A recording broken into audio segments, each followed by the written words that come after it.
تشكيله هاي تشكيله ولك التعقيب على كل عنصر كان مين يكون مكانه افضل. نبدا بالحارس. المنذريه صحيح عنده مشكل عائلي اكيد. انت تقوم باستخدام كوتش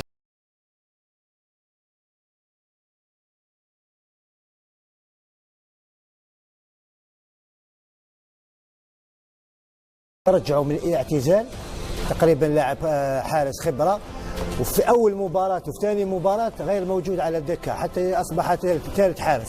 نفس الشيء رباعي مندي يلعب ظهير ايمن. مندي تقريبا في السنوات الاخيره يلعب في محور الدفاع. نعرف ان مندي مع ليل المباريات الاخيره غير اليوم تلعب على ارضيه ميدانك، تحتاج الى لاعبين ايت نوري فارسي، لاعبين رضواني ليؤدي في موسم رائع الموسم الماضي مع الاتحاد العاصمه. من المفروض خيارات تكون منطقيه. اكيد اليوم خياراته ولا واحد يعني يختلف على خياراته. لو فاز اليوم اكيد راح الكل